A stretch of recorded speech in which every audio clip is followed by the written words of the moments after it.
अस्सलाम वालेकुम people, welcome to defence outpost. तो एक काफ़ी इंपॉर्टेंट अपडेट आ रही है। पाकिस्तान के जो प्रेसिडेंट हैं आसिफ अली जरदारी, वो चाइना के एक काफ़ी इंपॉर्टेंट विजिट के ऊपर हैं, जहां पर स्पेशली उनकी तरफ से चाइना की जो इंडस्ट्रियल बेस है उसका विजिट किया जा रहा है। जो बड़ी बड़ी वहां की कंपनीज हैं, स्टेट ओन्ड एंटरप्राइजेज हैं, उनके साथ ऑफिशियली इंटरेक्ट किया जा रहा है। उनको अपॉर्चुनिटी दी जा रही है कि वो पाकिस्तान में आकर अपनी जो इंडस्ट्रियल बेस है उसको इस्टेब्लिश करें। और ये जो प्रेसिडेंट जरदारी का चाइना का विजिट है, ये पर्टिकुलरली काफ़ी ज़्यादा इंटरेस्टिंग है, बिकॉज जब से प्रेसिडेंट जरदारी ने चाइना में लैंड किया है, तब से चाइना का जो स्टेट ओन्ड मीडिया है इसको बहुत ज्यादा कवरेज प्रोवाइड कर रहा है, जो कि पर्टिकुलरली इस चीज को इंडिकेट करता है कि ये विजिट जो है वो कोई नॉर्मल विजिट नहीं है, बल्कि एक इंपॉर्टेंट स्ट्रेटेजिक विजिट है। और इस विजिट को अंडरगो करने के पीछे एक बहुत ही ज्यादा स्पेसिफिक और इंपॉर्टेंट रीजन है। जो चीज रिपोर्ट की जा रही है चाइनीज मीडिया की तरफ से, वो यहाँ पर ये है कि कुछ बहुत बड़े और इंपॉर्टेंट स्ट्रेटेजिक एमओयूज जो हैं वो पाकिस्तान और चाइना के दरमियान साइन किए जा सकते हैं। इसमें जो इस टाइम के ऊपर सबसे बड़ी अपडेट आ रही है वो ये है कि चाइना की जो एक कंपनी है जो कि हैवी इक्विपमेंट्स को मैन्युफैक्चर करती है, सानी ग्रुप के नाम से, उन्होंने पाकिस्तान के अंदर अपनी एक state of the art production facility open करने की जो परमिशन है, जो एक प्रपोजल है, उसको पाकिस्तानी गवर्नमेंट के सामने रखा। और ऑब्वियसली जो इस टाइम के ऊपर इंडिकेशन है, पाकिस्तान की जो गवर्नमेंट है उस प्रपोजल को एक्सेप्ट करने जा रही है, जिसके तहत एक बहुत बड़ी मैन्युफैक्चरिंग फैसिलिटी को ओपन किया जाएगा जो कि हैवी इक्विपमेंट्स को मैन्युफैक्चर करेगी, जो कि आपकी स्ट्रेटेजिक लेवल के जो कंस्ट्रक्शन प्रोजेक्ट्स हैं उनके अंदर बहुत ज्यादा क्रूशल होते हैं। इसके अलावा पाकिस्तान के जो प्रेसिडेंट हैं आसिफ अली जरदारी, वो चाइना का जो एविएशन इकोसिस्टम है उसके अंदर जो बड़े प्लेयर्स हैं, बड़े स्टेट ओन्ड इंस्टीट्यूट्स हैं, उनका विजिट करेंगे,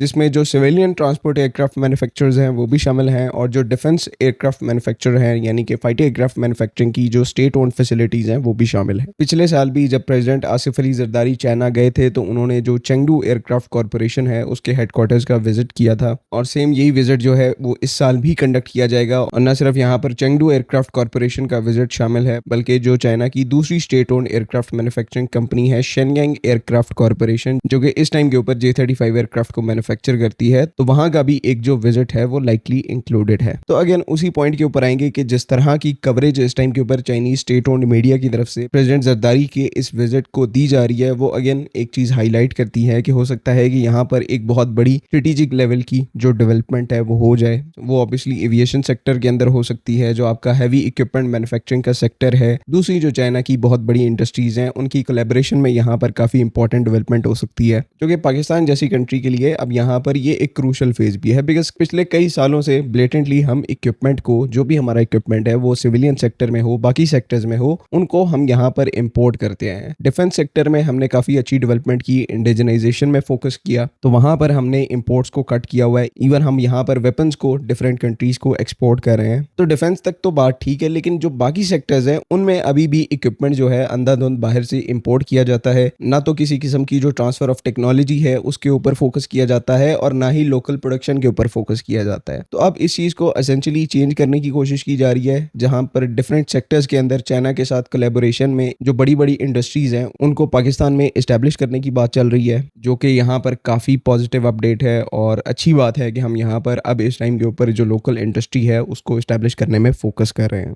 इसके अलावा कुछ दिनों से हमें एक पर्टिकुलर क्लिप जो है वो काफी ज्यादा भेजा जा रहा है J-35 एयरक्राफ्ट से रिलेटेड, जहां पर पाकिस्तान एयरफोर्स के एक रिटायर्ड ऑफिशियल ने J-35 एयरक्राफ्ट से रिलेटेड इंपॉर्टेंट बातें कही। उनका नाम air vice marshal Ejaz Mahmood है, जो कि 2017 तक पाकिस्तान एयरफोर्स की जो एयर डिफेंस कमांड है उसके कमांडिंग ऑफिसर रहे हैं। तो इन्होंने यहाँ पर रिसेंटली एक लोकल न्यूज चैनल को इंटरव्यू देते हुए पाकिस्तान एयरफोर्स के लिए J-35 एयरक्राफ्ट की जो डिलीवरी टाइमलाइन है उसके ऊपर बात की, और इन्होंने यहाँ पर क्या कहा आप इनकी जुबानी सुन सकते हैं। लेकिन दूसरी तरफ पाकिस्तान ने J-35 के टेस्ट ट्रायल तो पहले ही हो गए हुए थे,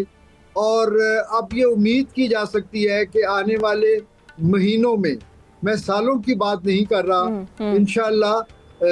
महीनों में मेरा ख्याल है कि हम इसका पहला बैच जो है वो इंडक्ट करने की। और हम तो ये आपने सुना जो कुछ इंटरेस्टिंग बातें इन्होंने J-35 एयरक्राफ्ट की टाइमलाइन से कहीं। अब डिपेंड इनकी इंफॉर्मेशन के सोर्स के ऊपर करता है कि इनका इस इंफॉर्मेशन को लेकर सोर्स क्या है, बिकॉज ऑब्वियसली ऐसे जो रिटायर्ड हाई रैंकिंग ऑफिशियल्स होते हैं उनके एयरफोर्स के अंदर काफी रिलेशंस होते हैं, और ओकेजनली इन रिटायर्ड ऑफिशियल्स की जो अपडेट्स हैं वो कहीं ना कहीं एक्यूरेट भी हो जाती हैं। लेकिन इस केस में डिफरेंशिएट करना काफी ज्यादा मुश्किल है कि ये जो air vice marshal Ejaz Mahmood बात करें कि अगले कुछ ही महीनों में J-35 एयरक्राफ्ट जो है उसका पहला बैच पाकिस्तान आ सकता है। ये इन्फॉर्मेशन इन्होंने ओपन सोर्स इंटरनेट से उठाई है या फिर इनका जो सोर्स ऑफ इन्फॉर्मेशन है वो कुछ और है, तो ये सारी चीज़ें इसके ऊपर डिपेंड करती हैं। खैर ये डिसीजन जो है वो आपका है, आप इसके ऊपर बिलीव करना चाहते हैं नहीं करना चाहते, ये आपकी चॉइस है। बाकी जिस तरह से पहले बताया, प्रेसिडेंट जरदारी का जो चाइना का विजिट है वो काफ़ी ज़्यादा इंपॉर्टेंट है और अच्छी खासी पॉसिबिलिटी है कि आने वाले कुछ दिनों में, बिकॉज वो चाइना में रहेंगे, तो काफ़ी इंपॉर्टेंट अपडेट्स जो हैं वो डिफेंस से रिलेटेड भी आ सकती हैं और सिविलियन सेक्टर से रिलेटेड भी आ सकती हैं। तो ऐसा कुछ होता है तो इंशाल्लाह आपको ज़रूर इन्फॉर्म करेंगे। बाकी अगली वीडियो तक के लिए अल्लाह हाफ़िज़। पाकिस्तान जिंदाबाद।